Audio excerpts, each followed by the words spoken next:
Hi everyone, welcome to my channel. Before we dive into tonight's creepy story, don't forget to like and subscribe so you never miss a scare. Now, let's get started. I never thought much about small-town life before Jenna and I decided to settle down in Waycross, Georgia. We had been together for nearly 10 years and tied the knot 2 years ago, but it wasn't until we found this place that everything started falling into place. The idea of starting a family, getting a dog, and living in a quiet, peaceful home was everything we had dreamed of. The house we found was perfect, quaint, 2 stories, nestled at the end of a long, quiet road. It sat on a large piece of land, bordering a dense forest. The thought of being surrounded by nature was calming. When we moved in, we felt like we were finally stepping into the next phase of our lives. The house had character, a sort of old charm with wooden floors that creaked just enough to remind you it had seen many years go by. The forest at the edge of the backyard gave it a sense of privacy, and at night, we could hear the crickets and the wind moving through the trees. It was peaceful. Or so we thought. That first night, the night when everything started, it was a Monday. We'd been in the house for less than a month, and we were still unpacking, getting used to the new space. It was late, maybe 11:30 p.m., and we were in bed, trying to drift off to sleep. Jenna was already half asleep beside me, her breathing slow and steady. I was just about to nod off myself when I heard it. Faint at first, almost imperceptible, but there. Music. I lay there listening. At first, I thought maybe it was coming from inside the house. Maybe one of the boxes had a radio or something left on, but no. It was definitely coming from outside. I nudged Jenna awake, and she groaned, rolling over to face me. "Do you hear that?" I whispered. She blinked a few times, obviously confused, but then she heard it too. Her eyes widened slightly, and she sat up, listening intently. The music was old, like really old. I couldn't place the song exactly, but it sounded like something from the 1940s. I swung my legs over the side of the bed and walked to the window. When I opened it, the sound became clearer, louder. It was a scratchy recording of "Who's Afraid of the Big Bad Wolf?" The whimsical tune, under different circumstances, might have seemed innocent, even playful. But in the quiet of the night, with no apparent source, it sent a chill down my spine. "Where's that coming from?" Jenna asked, her voice a little shaky. I didn't have an answer. I scanned the backyard but didn't see anything. The music seemed to be coming from somewhere deeper, further back, maybe from the woods. I grabbed a flashlight from the nightstand and told Jenna to stay inside while I went to check it out. The air outside was cooler than I expected, and everything was eerily still. As I stepped off the porch, the music grew louder, echoing through the trees. I shined the flashlight toward the woods, but the beam barely penetrated the darkness. I stopped at the edge of the yard and listened. The music was definitely coming from the woods, but the more I strained to hear, the more it felt off. Like it wasn't just coming from one direction but from all around me, surrounding me. I stood there for a while, debating whether to venture into the trees. Something in my gut told me it was a bad idea, that I should turn around and go back inside. Eventually, I did just that, convincing myself it was probably some kids playing a prank, maybe trying to scare the new couple in town. Jenna agreed, though neither of us really believed it. We locked the doors and went back to bed, but sleep didn't come easily that night. That song, that haunting little melody, stayed with me long after the music itself had faded away. The next night, it happened again. This time, the song was different. "Tiptoe Through the Tulips." A creepy little tune, especially in the dead of night. I was ready to ignore it, to chalk it up to more kids messing around, but then Jenna noticed something. From the window, she spotted something small and dark lying in the middle of the backyard. "Go check it out," she urged, though I could hear the unease in her voice. Reluctantly, I grabbed the flashlight again and headed outside. As I got closer, I realized it was an old radio. One of those vintage kinds with knobs and a wooden body. It was on, playing the song softly. I bent down and turned it off, feeling a strange sense of dread wash over me. Who had put this here? And why? I picked it up and started back toward the house when I heard Jenna scream from the window. "Run! Run!" Her voice was frantic, filled with pure terror. I whipped around, my heart pounding in my chest. That's when I saw them. 3 figures. Standing at the edge of the forest, just beyond the tree line. They weren't moving, just standing there staring. They were too far away to make out any details, but the sight of them, just standing there in the dark, made my blood run cold. They were spaced out, evenly, each about 6 feet apart from the other. No movement. No sound. I don't know what came over me, but I dropped the radio and bolted back to the house. I could hear Jenna sobbing by the time I reached the door, slamming it shut behind me. I locked it, all the while keeping my eyes on the window, half expecting the figures to be right outside. But they weren't. When Jenna finally calmed down enough to speak, she told me that the 3 figures had been standing there the whole time, watching me as I approached the radio. She said they hadn't moved an inch, not even when I turned to run. They just stood there. We didn't sleep that night. We stayed in the living room, huddled together, every creak of the house making us jump. I kept the lights on, and every now and then, I'd peek out the window, expecting to see those figures again. But they were gone. At least I hoped they were. The next morning, we called the police. I didn't want to seem paranoid, but something was definitely wrong. The officer who came by didn't seem overly concerned. He took the radio as evidence, and said he'd patrol the area for a few nights, just in case. But that wasn't enough to ease our minds. The figures. The music. The radio. It all felt too deliberate, too sinister. It was as if someone, or something, was trying to get our attention. We didn't know what they wanted, but we were scared to find out. After that second night, Jenna and I were on edge constantly.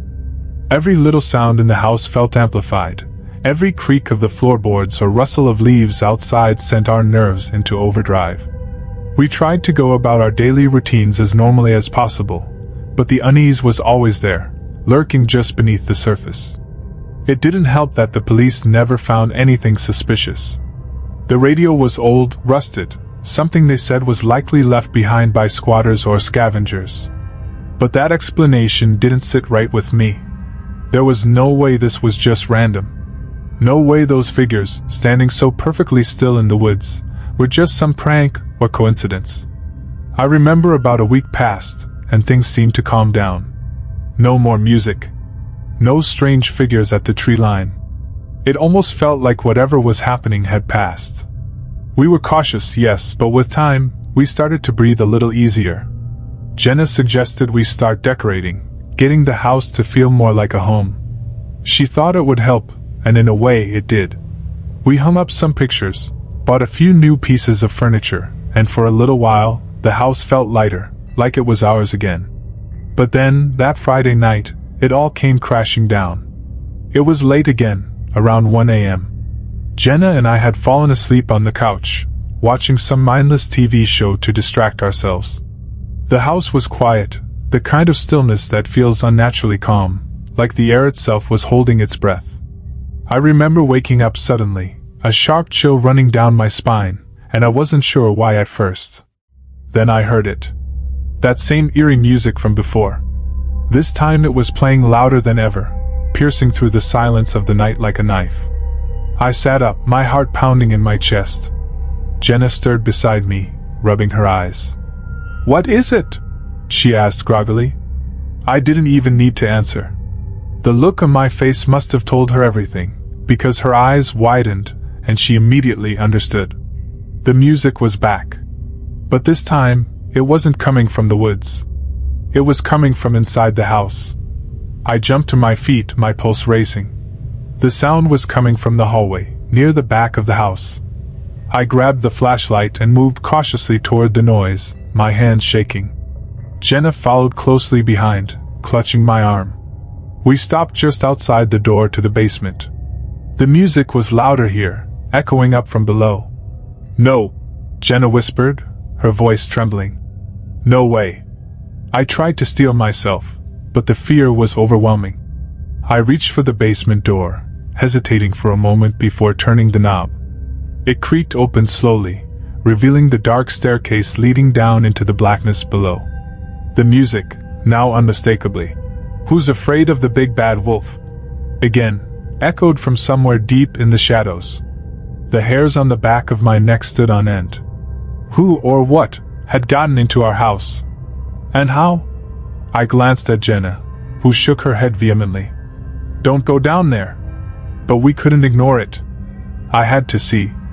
Taking a deep breath, I flicked on the flashlight and started descending the stairs, each step feeling heavier than the last. The air was damp, cold, and the smell of earth filled my nose. I could feel Jenna's presence behind me, her grip on my arm growing tighter with every step. When we reached the bottom, the light from the flashlight fell on an old, dusty radio sitting in the middle of the concrete floor. It was just like the one from the yard, vintage and worn, its wooden body covered in grime. The music played softly, scratchy but unmistakable. I approached it cautiously, my heart pounding in my ears. The radio looked ancient, older than anything we had ever seen in the house before. I reached down to turn it off when the temperature in the basement dropped sharply. It was like walking into a freezer, the sudden cold so intense that my breath came out in visible puffs. Then I saw something out of the corner of my eye, movement, just barely visible in the darkness. I whipped the flashlight toward it, and that's when I saw them. 3 figures. Standing in the far corner of the basement, shrouded in shadow. They were the same as before, motionless, spaced evenly apart, staring. I couldn't see their faces, just a vague outline of their bodies, but I could feel their gaze. My skin prickled, every instinct screaming at me to run, to get out of there. But my legs felt like they were frozen in place. Jenna gasped, and that seemed to break the spell. I grabbed her hand, yanking her toward the stairs. We scrambled up the steps, slamming the door behind us. My hands were shaking so badly I could barely lock it. For a moment, we just stood there, panting, our backs pressed against the door. Neither of us spoke. Neither of us knew what to say. The next few hours passed in a blur. We locked ourselves in the bedroom, barricading the door with a dresser. Jenna was in shock, pale and trembling, and I wasn't much better. We didn't call the police this time. I don't know why. Maybe because deep down, I knew they couldn't help us. Whatever this was, it wasn't something they could solve with a few questions and a patrol car. This was something else. Something darker. The next morning, we decided to leave. We didn't have a plan, just a desperate need to get out of that house, to get away from whatever was haunting us. We packed quickly, throwing clothes and essentials into suitcases. Every noise, every creak of the floor, made us jump. By midday, we were on the road, heading to Jenna's parents' house in Atlanta. Neither of us said much during the drive. There was nothing to say. We didn't know what we had just experienced, and we didn't want to dwell on it. For a few days, things were quiet. We stayed with Jenna's parents, trying to pretend everything was fine, but the unease never left us. We avoided talking about the house, the figures, the radio. But we both knew it wasn't over. Not really.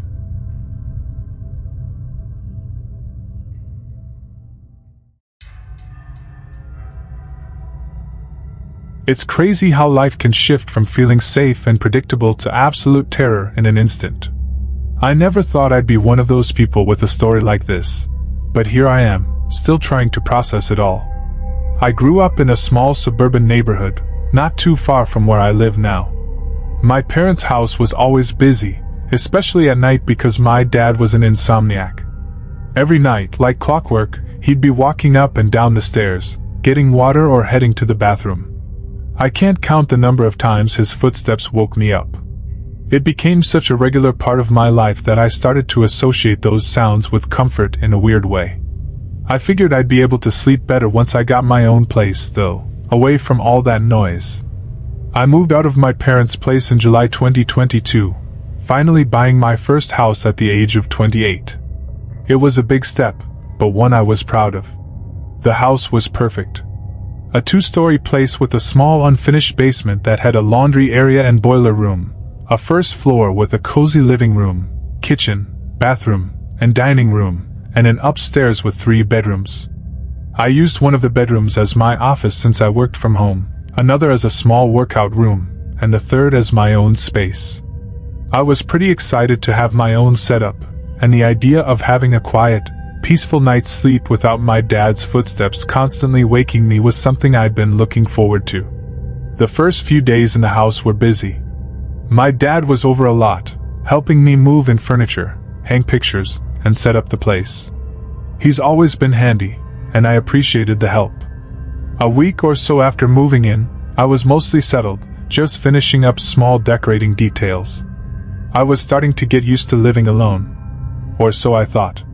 It was a Sunday night, a night that started out like any other. I had a little trouble winding down though. I've never been a great sleeper, probably inherited that from my dad, so I took a melatonin and a sleeping pill to help. Usually, when I take those, I'm out for the night. I wasn't expecting to wake up until morning, so when I was suddenly pulled from sleep in the middle of the night, I was completely disoriented. At first, I couldn't figure out why I'd woken up. I was in that dazed, confused state, trying to shake off the remnants of a vivid dream. Then I heard it, a sound that felt too familiar to be real, footsteps on the stairs. I lay there for a second, listening, feeling my heart start to race. I remember thinking, that's just Dad. It was automatic, like I'd been conditioned after years of waking up to the sound of him pacing up and down the stairs. I almost tried to go back to sleep, thinking I'd deal with it in the morning. But then it hit me. Dad's not here. You're alone. I shot up in bed, the fog in my head clearing as reality set in. The footsteps had stopped. The house was silent again, but the quiet felt wrong, like it was holding its breath, waiting for something. For a second, I convinced myself that maybe I'd imagined it. I'd heard about people having auditory hallucinations right after waking up, like your brain playing tricks on you. I called out softly, "Dad?" My voice was weak, not because I thought he was actually there, but because I needed to hear myself say something. The silence that followed made my stomach twist. I got out of bed, my feet feeling heavy as they hit the cold floor, and opened the door to my room. The hallway outside was dark, but I felt an overwhelming urge to turn on every light in the house.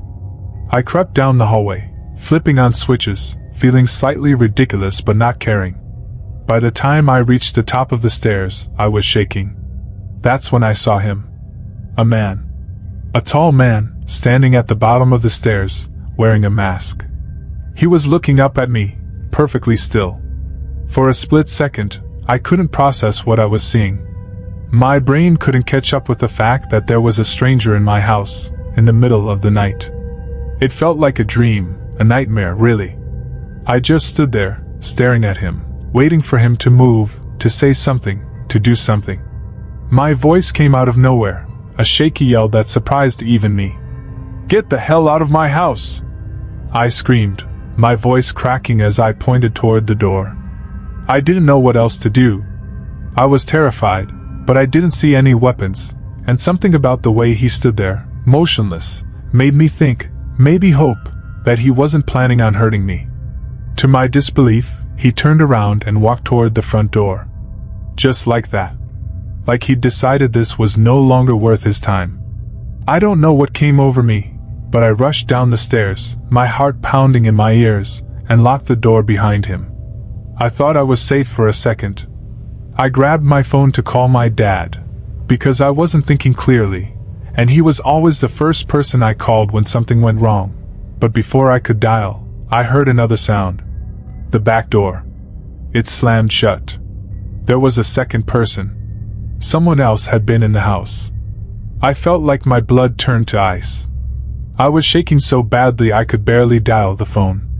My dad picked up immediately, asking why I was calling him in the middle of the night.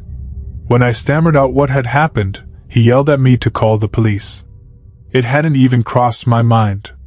I hung up and dialed 911, my hands trembling. When the police arrived, I was still in shock. They asked me all kinds of questions, what the men looked like, what direction they went, if they had taken anything. I felt useless. I hadn't seen anything except the tall man at the stairs. I didn't even know there was a second person until I heard that back door slam. The officers looked around but didn't find much. The intruders had come in through a window in the kitchen, one I hadn't thought to lock yet. They didn't seem to have stolen anything, at least nothing I noticed right away.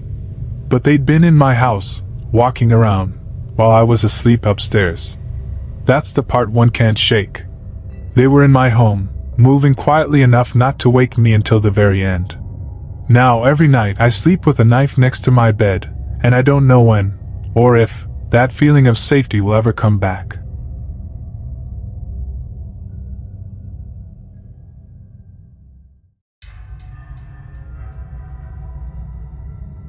I never thought much about moving to a house by the canal.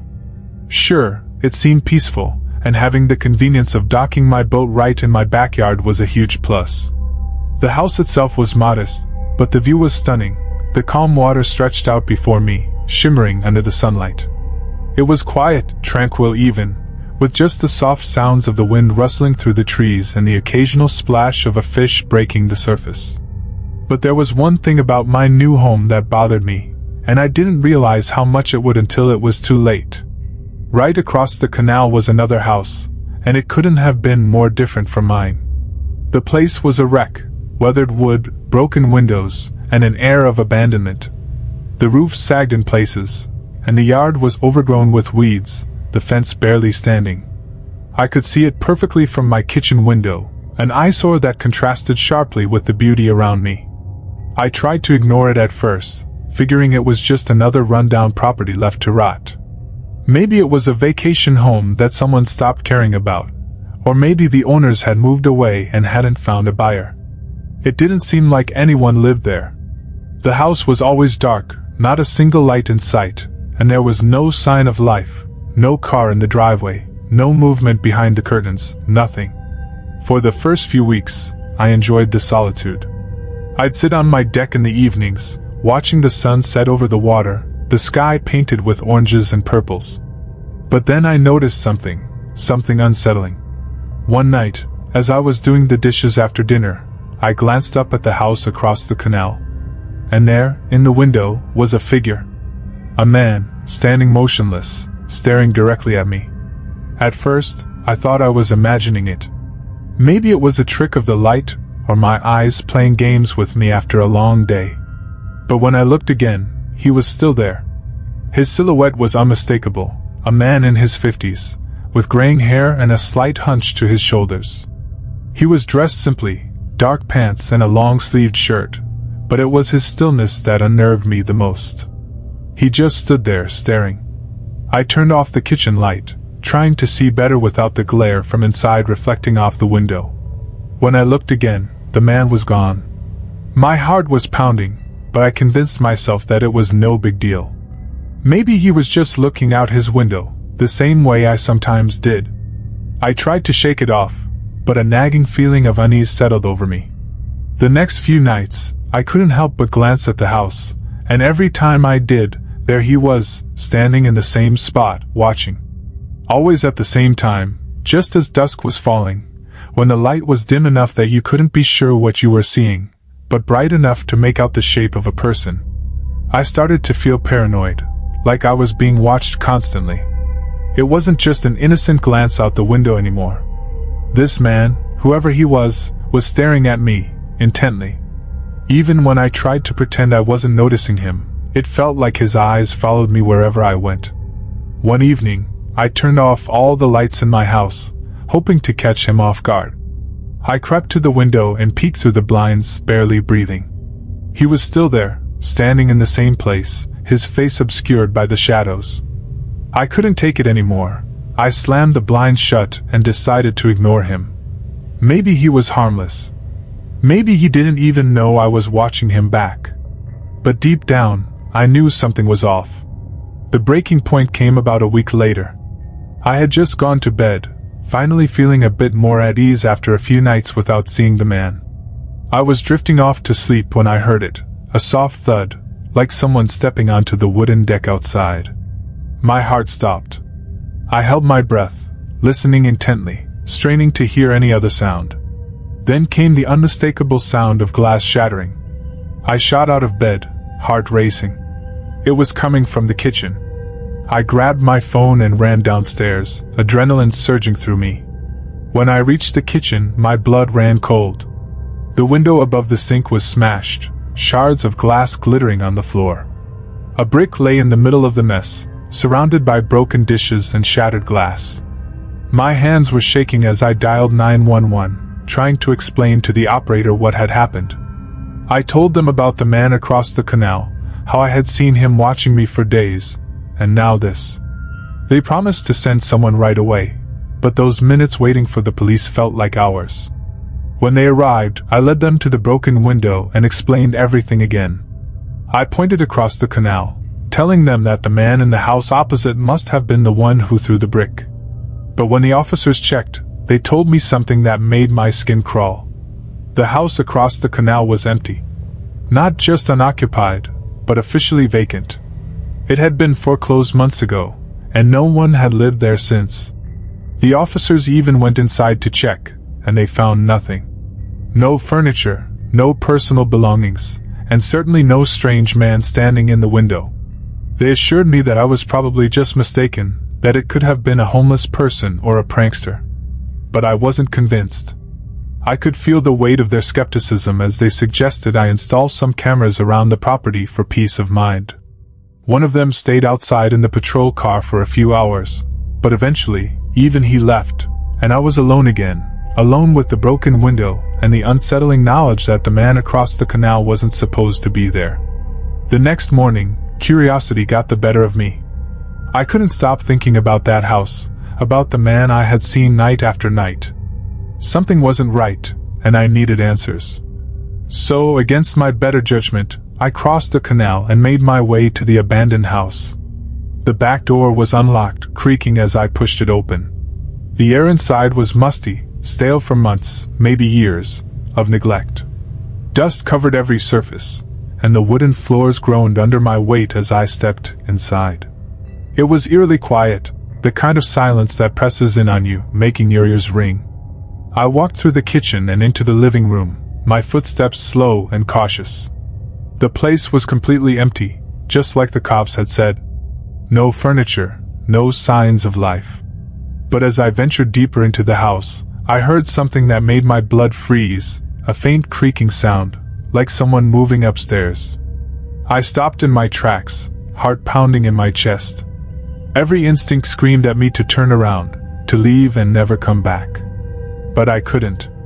I had to know what was up there. I took a deep breath and made my way to the staircase. Each step felt like it took an eternity, the old wood groaning beneath my feet. When I reached the top, I could see down the hallway, the doors to the bedrooms open, revealing more empty spaces. But at the end of the hall, one door was closed. The creaking sound came again, louder this time. It was coming from behind that door. I took a step toward it, then another. My hand shook as I reached for the doorknob, hesitating for just a moment before twisting it and pushing the door open. The room was empty. But the window was open, curtains billowing softly in the breeze. I stepped closer, peering out into the backyard below. There was no one there, no sign of the man I had seen. But I couldn't shake the feeling that I wasn't alone. I turned and left the house, my heart racing, my skin crawling. I locked the door behind me, but it didn't make me feel any safer. Back at my house, I installed the cameras as the police had suggested, hoping they would catch something, anything, that could explain what had been happening. For weeks after that, I didn't see the man again. The cameras recorded nothing unusual, and no more bricks came through my windows. But the unease never went away. I couldn't shake the feeling that he was still out there, watching me from the shadows. Even now, as I sit here, telling you this story, I can't help but glance out the window, half expecting to see him standing there again, staring back at me.